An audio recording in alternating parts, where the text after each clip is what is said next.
Eddie Hearn, Matchroom Boxing USA promoter. Joseph Parker, former heavyweight champion, fighting on this card on Saturday as he makes his way back into the top shelf of the heavyweight picture. And Joe Markovsky, who's wearing a sweater.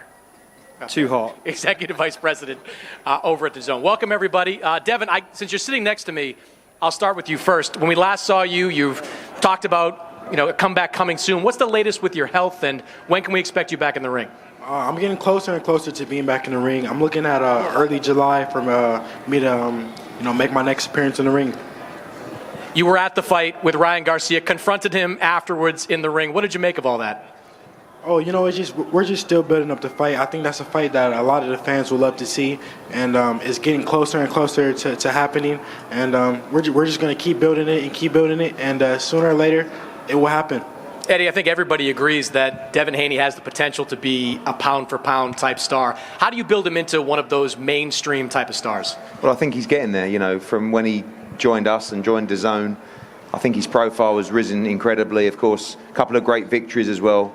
And there's no harder worker outside of the ring. I'm not even talking about in the gym, but I'm talking about building his profile, building his brand, understanding what it takes on the promotion side than Devin Haney.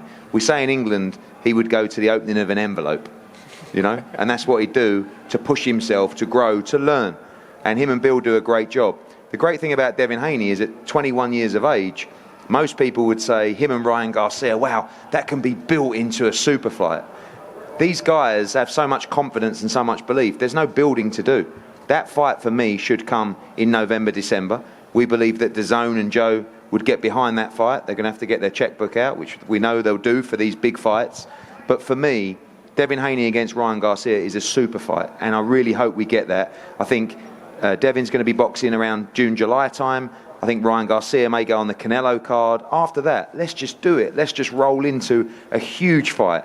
They're willing to take the risk, and I think fans will respect two outstanding young fighters getting in the ring at such an early stage in their career. All right, Eddie, you mentioned a super fight that could be in place with Devin and Ryan. One that I think everybody wants to see right away is based on what we saw last weekend. Tyson Fury knocking out Deontay Wilder. He wins the WBC version of the belt. Your guy, Anthony Joshua, has the other three versions of that belt after beating Andy Ruiz. What did you think of Tyson's performance, and how likely is it that we see a unification fight between those two at some point this year? I think that's inevitable. I mean, firstly, 3 months ago, PBC, America had all the heavyweight belts, and now Great Britain has all the heavyweight belts in Tyson Fury and Anthony Joshua.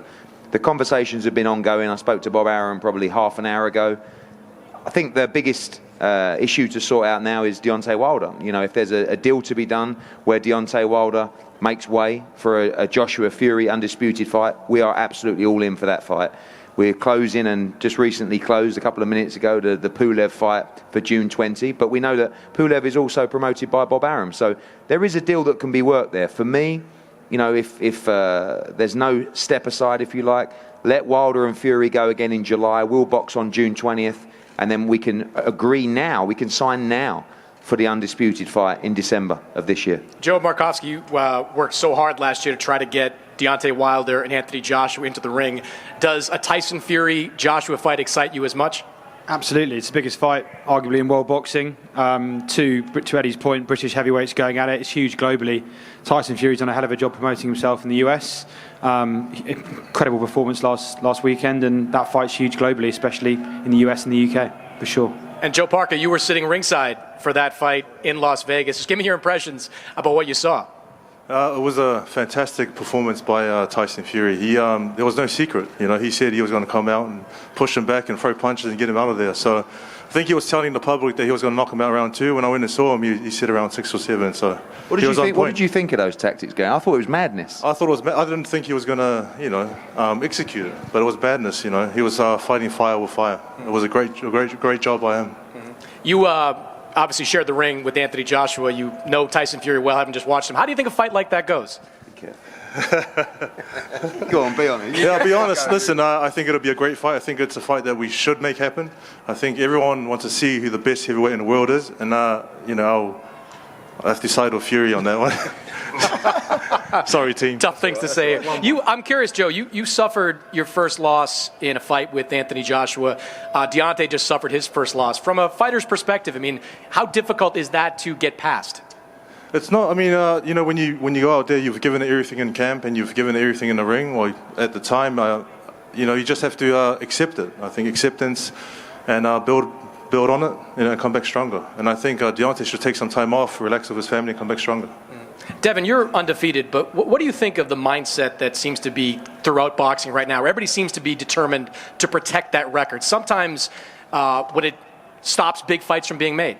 Yeah, with boxing now, the O is almost the most important thing. And one thing I don't like is that once you take a loss, that the boxing fans seem to count you out, and that's not what it should be about. It should be about the best fighting the best, the best fights happening, and if you take a loss, it's okay, but being able to bounce back and understand that someone put on a great fight and to not count them out. Yeah, and look, we have a fight happening April 17th that kind of reflects that. We have Regis Prograis and Maurice Hooker, Eddie, two guys that have taken losses in the last year, but both still top-tier guys. I mean, no belts on the line in a fight like that, but I think that's the kind of fight that boxing needs. Two elite top 5 fighters in that weight class, going at it without a belt. Yeah, and I think that's a good example of where the belt doesn't matter. You've got two guys that were former world champions, both attempted to unify, both fell short, and now the actual unified champions are in mandatory bouts that no one wants to see. So these guys kind of take the bull by the horns and say, no, well, let's us fight, and let's us establish ourselves as the major player in the division. Regis Prograis against Mo Hooker is a great fight. He's a man that one day might be fighting the winner of those when he moves up to 140 inevitably at some time. And it's a great 50-50 pick-em fight. Regis Prograis is coming off a Fight of the Year contender against Josh Taylor, having just lost narrowly, and jumped straight back into a 50-50 fight. Most guys, and sometimes this frustrates us, and especially the broadcaster, where a guy will say, yeah, we want a comeback fight, we want a warm-up fight. No one wants to watch warm-up fights. Fans, even me, especially the broadcaster. Sometimes we understand that they're part of the game. But for guys that are willing to go from big fight to big fight to big fight, they get the respect of their fans, they put bums on seats, people want to tune in to watch them, and if they're good enough, they're going to get right back to the top of the tree ASAP.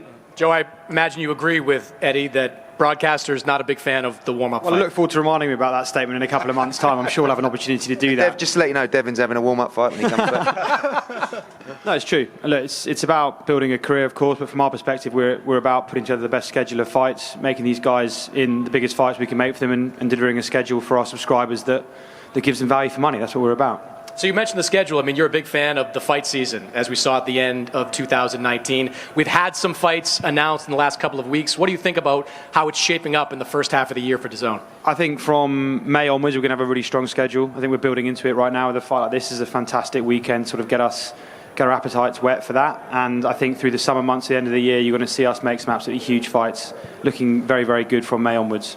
Would you both like to update us on Canelo Alvarez and what's happening in those negotiations? Well, this is a drink me and Joe will have after this weigh-in. But from our point of view, we have two guys in Billy Joe Saunders and Callum Smith, both ready to take that fight. Golden Boy have the numbers that it takes to make those fights happen. From a promotional point of view, as a promoter, you would want to get the opponent for the best price possible. It's part of the business. And from Canelo and Eddie Reynoso's point of view, you want the guy that you want to step in the ring with. So whether those two can be the same person, we'll see. But I think 9 weeks out this Saturday, Canelo Alvarez, none of my business, but I'm guessing we'll be making a decision on his opponent this weekend. Joe, are you feeling as optimistic as Eddie this is going to get worked out soon? I think very optimistic about that. I think we're days away from doing that. I do need a drink with Eddie after this, maybe with Frank Smith as well. He's probably slightly better with the numbers than Eddie, but yeah, absolutely. I think we're days away from doing that, and we're excited to get going with that promotion. Joe Parker, for a number of years, maybe a decade even, the heavyweight division was kind of boring. I mean, you had Vladimir Klitschko at the top of it, not a lot of top guys to compete with him. Now, it just seems like with the Fury win, yourself, Dillian White, Derek Chisora, I mean, so many guys out there. We'll see another fight this weekend. Adam Konoski's an entertaining fighter. So many guys out there. It seems like this is a really good time to be in the heavyweight division. I think it's a great time to be a heavyweight. The heavyweight division's on fire. I'm right up there, ranked number 2, and I consider myself one of the best in the world. So I have to take care of business this weekend, and then it's up to Eddie to lock in a big fight. Absolutely. So looking forward to it. But how are you feeling physically? You come off the spider bite, maybe the worst spider bite I've ever heard of, that cost you a significant fight last year against Derek Chisora. How are you feeling going into this one? And I guess, how do you get back to that top level? It's 1-0 to the spider. He's now got a T-shirt with a spider. I mean, we thought that Joseph Parker had the best excuse with the spider bite until Deontay Wilder come along with the ring walk suit, But this was just, from our point of view, just a really depressing moment when this guy had trained so hard for the Chisora fight. It was the perfect fight for him, going back to the UK for what would have been his third fight at the time. And when they called me and said about the spider bite they'd picked up in New Zealand, it was a nightmare. And it was one of those where it sounded like the worst excuse in the world, but was absolutely 1 billion% true. And so far, so he's taken it well, and he's now got a new nickname, and all his new apparel is branded up with spiders. So it's a good sign. I guess you kind of lean into it, Joe, right? Just got to accept it and go with it. But to answer your question, I'm feeling good. I've trained hard off season. I've been in Vegas for 7 weeks training with Kevin and the team. So I'm ready to go out there and perform well.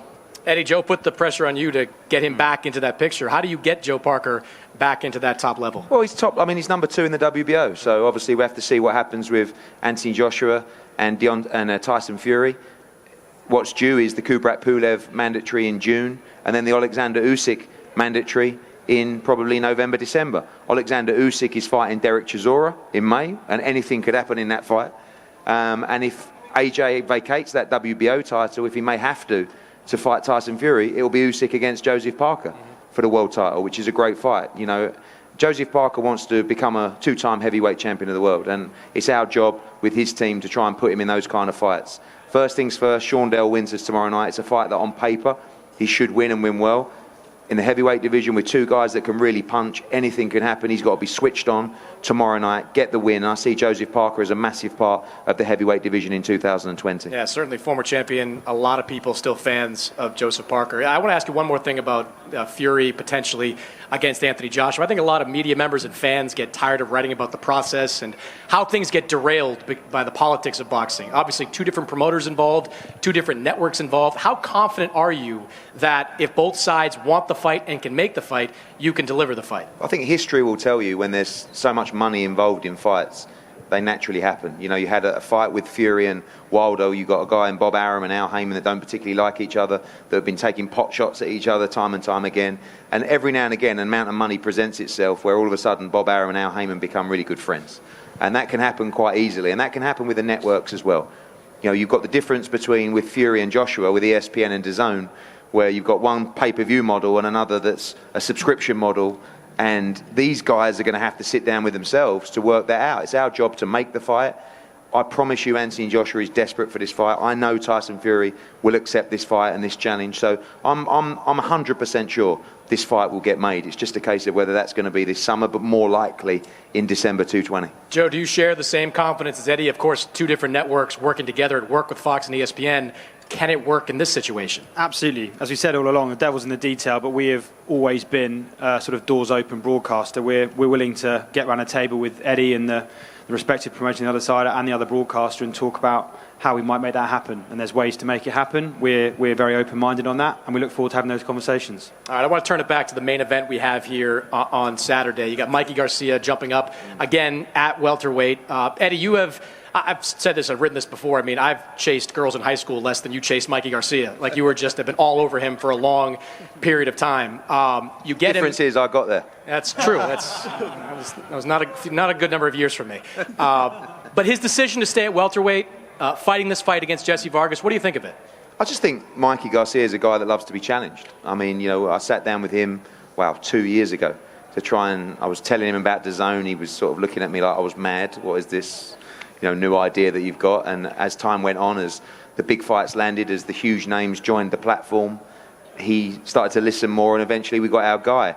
I think it's no secret that 140 pounds is the optimum weight for Mikey Garcia. The problem with Mikey Garcia is when you tell him it's not possible, he goes completely the other way. So when people tell him that he's not a welterweight and he can't become a 5-division world champion, he just wants to prove them wrong.